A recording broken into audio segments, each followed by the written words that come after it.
Welcome to Creative Pages with Catherine Live. I'm Catherine, and it's time for sketch number 3 from the Creative Memories virtual crop that's happening this weekend, May 2023, and I am going to be using the What a Zoo 2 Fast2Fab inspired pages for my base of this layout, and I am just keeping it simple this month. You know, sometimes I get really creative, but I am trying to stick with the theme a little bit more and show you all how to use both the Fast2Fab inspired pages as well as how to create your own. So it's been a fun month. I mean, that's been a good enough creative challenge for me, I think. And if you would like this video, that would be awesome. Add some comments. You can always comment with me while you're watching. And let's get to this project. Let me get things switched over here so you can see my table view. And here we go. All right, so this is the sketch for sketch number 3. Here it is up close if you want to grab a screenshot of my measurements that I will be using. That is it. Oop, there we go. Sometimes we have to give the camera a little bit extra to focus. You can see there's 4 mats. We're actually going to create 4 4¼ by 6¼ mats from one piece of paper, and I'm going to show you how to do that, which is why I actually have my trimmer out. And then I also did cut 2 more 4¼ by 6¼ for the left side of the page. And we're going to be using one of our mats for our journal box because I love the mats so much, and it would be hard to get through an entire month without my using them on at least one layout. I haven't used any yet so far. So in our Fast2Fab inspired pages from What a Zoo 2, we have all kinds of options. I'm actually going to use the one with the dots and kind of more of a mustard colored zebra stripe on the bottom, in part because of this page here. It just kind of spoke to me when I was looking at the sketch. I am sticking a little bit closer to the sketches this month as well, I guess, which is also a bit unusual for me, but hey, there's a first time for everything, right? So I've grabbed a sheet of our brown cardstock, and I've gone ahead and I've cut off 1.5 inches from both sides. So I've done 1.5 inches by 12, and I've done 1.5 inches by, let's see, 10.5. Cutting off so that way we can get our 4 mats out of our one sheet of paper.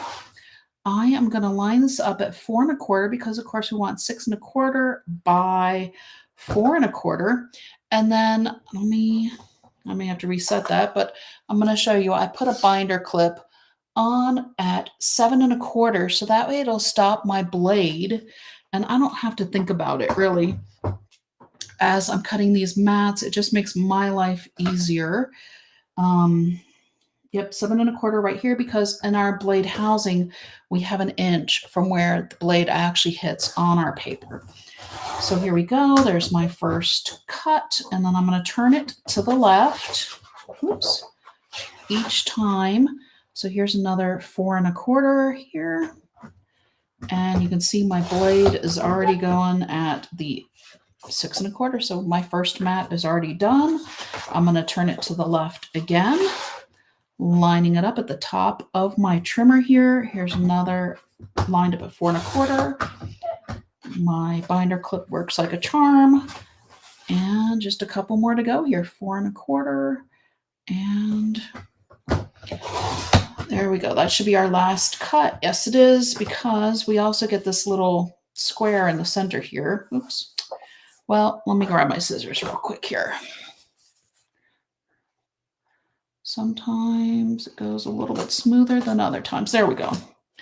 So, but you know what, with paper crafting, it's an easy fix. And we are actually going to use this little square from our scraps. because, I also like to show you how to use scraps. And I thought, what, since we have this, I don't know, it calls for a circle here, but we are going to use this as a diamond. And we're going to bump this up using one of our foam squares so that way it won't interfere with where our mats are on our page. And we're just going to use it all. So let's go ahead and start on the right side of our page. Let me grab my tape runner here. Let's hope it sticks with me. I feel like I'm going to be playing tape runner chicken here a little bit soon. I also crochet, and we always call it yarn chicken when you're getting towards the end of the yarn and you're just not sure if you're going to make it or not. So here we go. We're going to kind of put about 1/4 of an inch on each side of our page here. And up as well. This one's just a little bit crooked. I'm going to fix that real quick. I didn't push it down too hard. So there we go. Get that one fixed. And all right, we are going to go this way. And I see I have a comment. So let me look up. And Kathleen, all right. I'm going to show your comment real quick here that she loved that we were able to get 4 mats out of 1 sheet of paper. I am so happy I was able to share that with you. I don't show it all that often. I don't use it all that often, but I just thought because we had the Fast2Fab base to use the cardstock and then to cut it for the mats, and then this way all I have to do is pop on my 4x6 photos when I'm ready to put them on. I just thought, you know what, let's make life easy. And that one is just such a neat trick. I did not come up with that on my own. It's one of those things that I picked up along the way here, and it is so handy. So handy to know. Basically, you can cut your paper a little bit smaller, but I like having the big square come out from the center because I knew I wanted to use it right here. And I'm going to go ahead and grab a couple of the small foam squares because it seems like we always have, there's more on a page to begin with anyways with our foam squares, with the little ones, because of course they're smaller than the big ones. But I just want to go ahead and, sometimes I forget to push down on them. There's so often when I'm putting my mats on the page where I don't want to push so hard, but with the foam squares, you have to remember to push them down so they stick onto the page. Here we go. We're going to go ahead and put this as our diamond. And I am going to, hang on. Okay, so that one's there.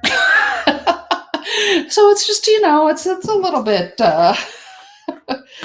not super crooked, but just a little bit. But we are going to add a sticker onto here. And I pulled out a few just because I wasn't exactly sure how the sizing was going to work out with our stickers. I've also, as you can see, I pulled out quite a few of our animal tracks that we might actually also use kind of around our page as well to add a little extra interest. But let me also go ahead and start putting my tape runner on again. Oh, well, it's going to be the next video that's probably going to run out, but that's okay. I always keep refills close by just in case. All right, so this one we're going to center just a little bit up from the bottom. Let me actually grab my oh my goodness, 2 videos in a row. I'm grabbing the 0 centering ruler. And here we go. Let's see here. How am I doing with this? 3 1/4 is here and here. So let me put this over just a little bit. Whoops. Okay, there we go. Lined up and lined up. Now, how did I know to look for the 3 1/4? Because this is a 6.5 inch mat. It's one of our larger mats that come in our mat packs. And by having my 0 in the center, it made it easy to look for the 3 1/4 on both sides. So let me fix this so I can actually take care of some of these things here. Okay. So now these are also both the 4 1/4 by 6 1/4. I just thought, let's make things easy. These are also going to kind of get centered, but I also have this really awesome layered embellishment that I want to put in the left upper corner of this page. So these are going to go ever so slightly off center to the right just a little bit, and they're going to be closer than what the ones on this side are, because I knew that I wanted to put our scrap here in the middle. But we also are going to pop this up as well, just because, well, I could easily, maybe I will. Okay, so this one it already has a little bit of a bump up to it. So it's one of our actual embellishments that comes with the Whatazutu collection. So I think what I'm going to do is just put it on the page. I'm going to make sure I don't get tape on this end, which is where I'm going to put my finger. So that way it reminds me not to put tape there, because I don't want to have any tape on my photo later. I don't want it interfering with when I go to put my photo on the page, and I can always just use my multi-purpose tool to hold this up because I did not get that tape there. So there is that. All right. That's cute. I mean, it just goes to show how adaptable our Fast to Fab pages are. And so I pulled out, I don't know if this kangaroo is going to be just a little bit too big, probably, and I think the llama also. So we have a lot of animal stickers with this collection, and I think we're going to go with the armadillo. Why not? It fits. He's cute. It looks like he's going to be looking at our picture on this side of the page. There we go. And then we're going to add, because we have this leaves over here, I think we're going to just add just that little extra pop of color over here coming out underneath and in between where these photos are going to be to layer that. And we're going to add just some random animal tracks, because one of the things in these sticker pack is there are so many animal. You can see all the different types of animal print stickers we have just all over. So we're going to add just randomly throughout here. I've got all of them. I don't think I've used any of these. So we're going to put them I'm going to create just some random, I'll add more as we go. Oops. Just kind of give our page some extra pizzazz here, I guess. Some extra interest heading towards our pictures, going around, drawing our eyes through. Why not use them if we've got them, right? Don't know how I have so many. I think we used one of these in one of my classes that I did. So, okay, let's match up some of these coming around this way. So it's a little bit tedious, but not too bad. I guess I probably need to put some going the other. We have a one-legged bear over here. I didn't even forgot about that. Hey, a lot of these animals actually have two. Okay, there we go.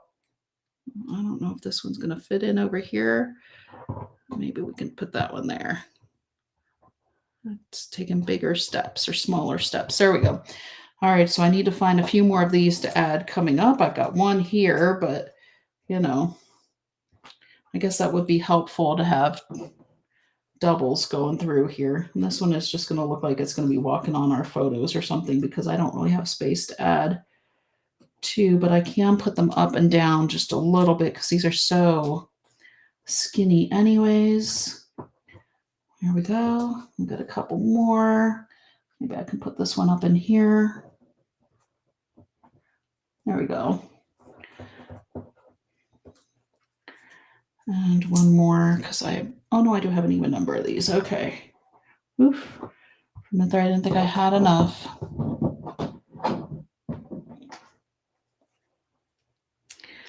There we go.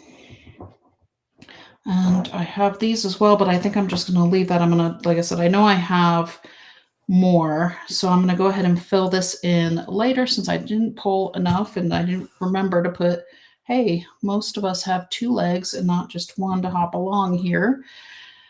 And we probably won't do that one. Do we want any hearts on this? Maybe not. I think we're good with our little animal tracks going through it. We've got our little pops of color here. And then our photos are just really going to shine when we go to put them on our mats. So that's it. Pretty quick, pretty easy. The hardest part was, I think, getting the little animal track stickers on and realizing that our animals weren't going to hop along. And there are some little animal tracks in our mat as well. So it's so nice how the collections just coordinate really well. That's the right side of our page. And I will show you the sketch one more time. Here we go. That's it. Keeping it simple this month, but still trying to make it cute and fun as well to go ahead and get our photos on to our pages. I hope you all enjoyed seeing my interpretation of the sketch. And we have one more to go, so stay tuned for that one. I should be on again in just a little bit, and that's going to be it. Until next time.